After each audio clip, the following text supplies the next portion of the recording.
De longe, de toda a cobertura do Festival de Cinema de Gramado que eu fui fazer esse ano, o 52º Festival de Cinema de Gramado, né, o filme que eu tava com mais curiosidade para ver era o Cidade e Campo, da Juliana Rojas. Juliana Rojas, para quem não sabe, dirigiu um filme que é um meu objeto de pesquisa, foi meu objeto de pesquisa da minha graduação e tem sido também da minha dissertação de mestrado, que é o Trabalhar Cansa. O Trabalhar Cansa é dela com o Marco Dutra, né, e é um filme que eu acho absolutamente maravilhoso, ele faz parte do panteão, ele é um dos meus filmes favoritos da década passada do cinema brasileiro.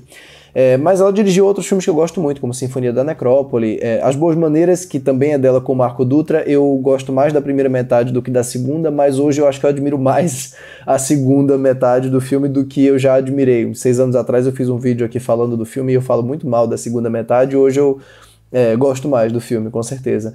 Mas, enfim, então Cidade e Campo era um filme que eu tinha grande expectativa. O filme ganhou o prêmio de direção em Berlim, inclusive, né? Então ele já vinha com esse hype aí. E eu fico feliz mesmo em dizer que eu gostei bem do Cidade e Campo. Quando eu digo gostei bem, geralmente o que eu quero dizer é que, assim, não amei o filme, como de repente eu amo um ou outro filme da mesma pessoa, mas curti. A maior parte dele me agradou consideravelmente, né? É pra deixar bem claro que não é que eu achei legal, ok, funcional. Não, eu gostei, ponto, gostei mesmo do filme, tá? E, curioso, assim como As Boas Maneiras, ele também é um filme de 2 metades, mas diferente das Boas Maneiras, ele não é um filme de 2 metades que contam a mesma história. O título Cidade, ponto e vírgula, Campo, é um título bastante honesto nesse quesito também. O filme tem uma primeira metade que se passa na cidade e uma segunda metade que se passa no campo, e são como se fossem 2 médias metragens, né? Ou melhor, 2 longas curtos, né? 2 longas de 1 hora cada um. O primeiro conta a história de uma mulher que se muda para a casa da irmã depois da tragédia de Brumadinho, em São Paulo. No caso, ela se muda para São Paulo.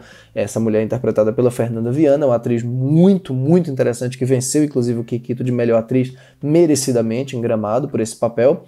E ela vai tentar se restabelecer, né? Restabelecer a vida dela trabalhando na cidade grande. Aí você tem as memórias dela, da casa dela, do cavalo dela, tudo que ela perdeu e que ela de alguma maneira tenta criar ali naquele novo lar, através da conexão, inclusive, com o sobrinho, uma nova maneira de viver, né? Essa primeira metade do Cidade e Campo é linda de morrer. É linda, linda, linda. Primeiro porque, assim, a Juliana Rojas é uma diretora que tem um tato emocional muito grande para filmar essas interações humanas, assim.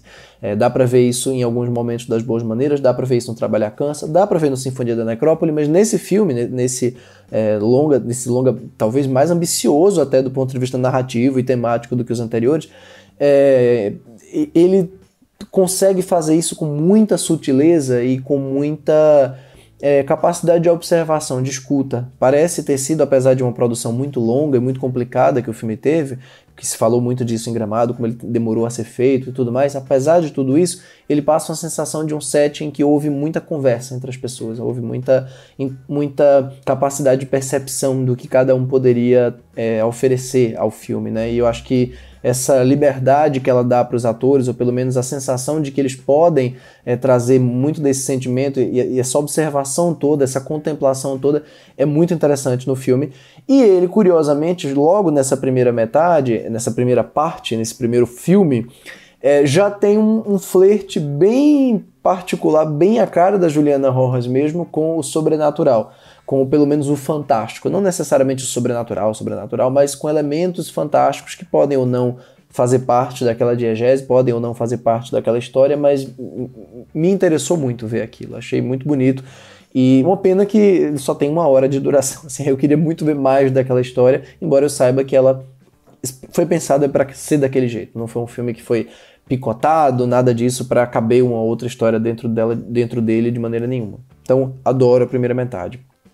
A segunda metade, ela me desafiou mais. Isso é muito bom, por um lado, né? E não vou dizer que é ruim por outro, porque é sempre bom ser desafiado, mas a consequência negativa, pelo menos no primeiro momento, é que ela é mais irregular, ela é mais cheia de momentos que eu gosto e outros que eu não gosto tanto. Momentos que eu gosto, outros que eu já fico meio assim.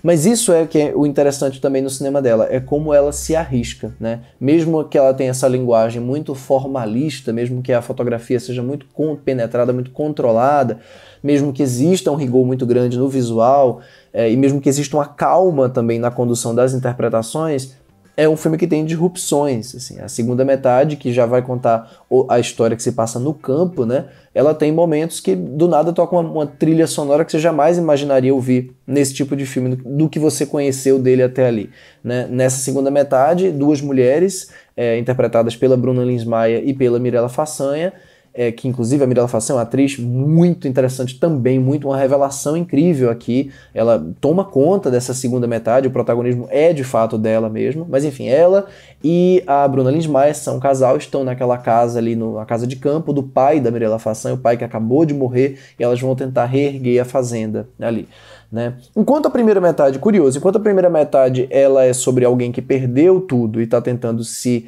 reorganizar ali na cidade, né? E aos poucos aquele clima da cidade e das memórias perdidas vão pesando para ela. No caso do campo, né? Da parte campo do filme, é o contrário para mim. É como se fossem assim, personagens que estão tentando de alguma forma construir essas memórias, construir uma nova vida do zero, né, naquele ambiente que não é o ambiente delas também. Então, são duas histórias de migração, né, duas histórias de pessoas tentando se readaptar em ambientações totalmente diferentes da que elas são, do que elas conhecem, do que elas viveram, da vivência delas.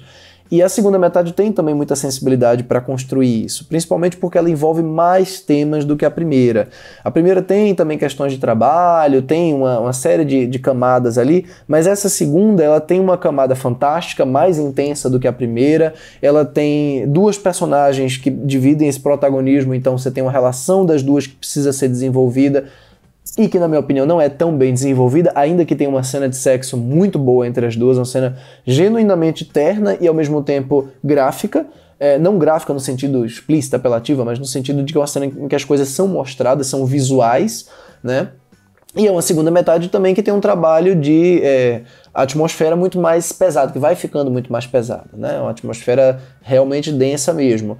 E ela vai soando também um pouco mais longa, porque ela tem justamente esses pequenos passos de descompassos, personagem que você achou que teria um determinado desenvolvimento, de repente ele sai da história, a sugestão de que uma determinada coisa vai acontecer e aquilo não acontece, pistas que são colocadas que você não sabe se necessariamente aquilo vai ter um impacto narrativo maior. Então é uma segunda metade que eu considero um pouco mais irregular, ou melhor, mais irregular mesmo, porque a primeira, para mim, ela é toda muito organizada, ela é toda muito redonda mesmo, né? Então, isso é interessante também, eu advogo muito por isso, filmes que saem da zona de conforto deles e de repente eles podem continuar reverberando na sua cabeça dessa maneira, meio torta, ou com o passar do tempo, como aconteceu comigo nas Boas Maneiras, você pode passar a valorizar mais aquilo ali do que antes. Aquilo de alguma forma fica na sua cabeça. E é isso que a Juliana Rojas faz aqui no Cidade Campo. Eu inclusive conversei com ela depois da sessão do filme, teve a coletiva de imprensa lá em Gramado e a gente bateu um papo bem rápido sobre algumas dessas decisões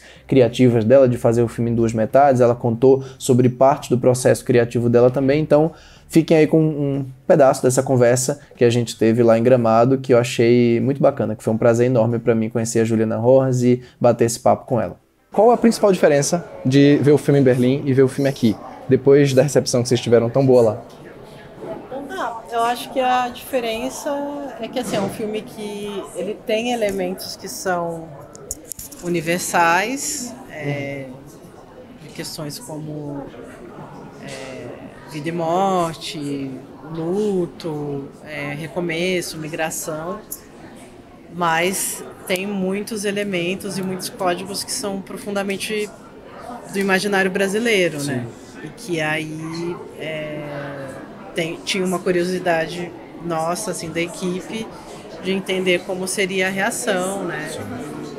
E aí foi muito legal a sessão, né? E tem várias coisas que pra gente ressoam, né?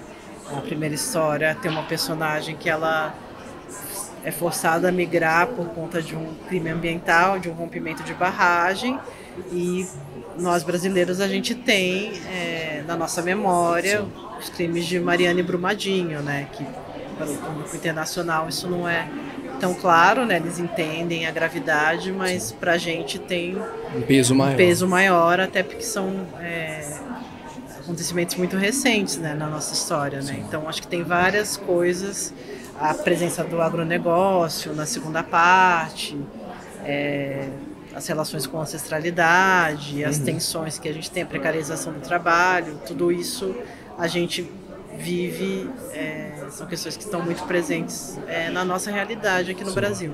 Eu acho muito legal isso que você fala, porque o filme tem várias questões sociais implícitas, assim, que você não transforma necessariamente em pauta, assim, não fica verbalizando isso o tempo inteiro, e pra gente é muito sentido, e você usa o gênero de uma certa forma para tornar esses códigos mais universais. Isso faz sentido para você ou não? Você acha que o gênero ele só deixa mais claro ainda essas questões sociais assim, do filme? Eu acho que o gênero ele é para mim uma ferramenta para conseguir falar sobre esses conflitos, né?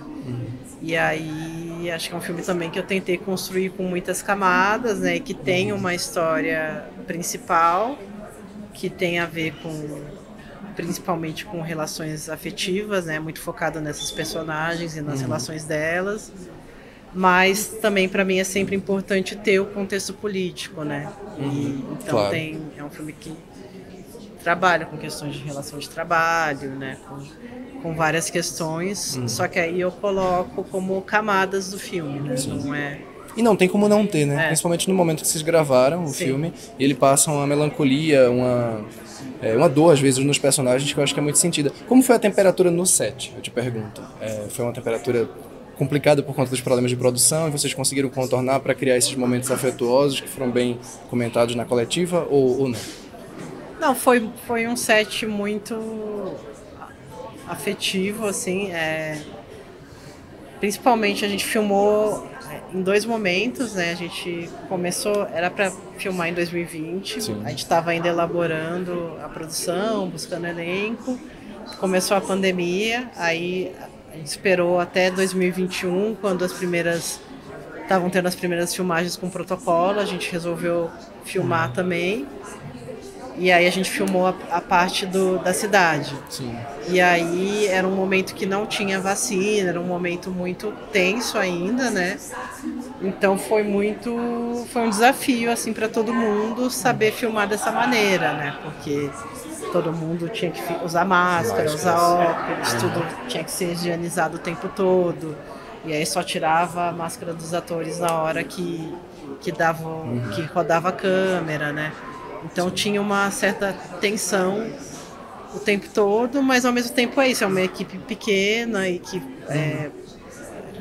foi muito coesa e que foi muito bom, né? Mas foi muito diferente, porque a gente não tinha muito trabalho presencial na preparação, a gente está acostumado em cinema a ter uma base de produção, que você se encontra todo dia, e a gente teve que se adaptar a essa dinâmica remota, e mesmo os ensaios, não podia ter muito ensaio, os ensaios eram só de máscara.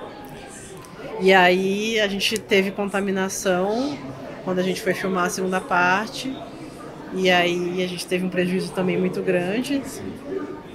Todo mundo ficou bem, né? Graças a Deus. Mas aí a gente teve que esperar 1 ano para conseguir captar de novo dinheiro para terminar o filme.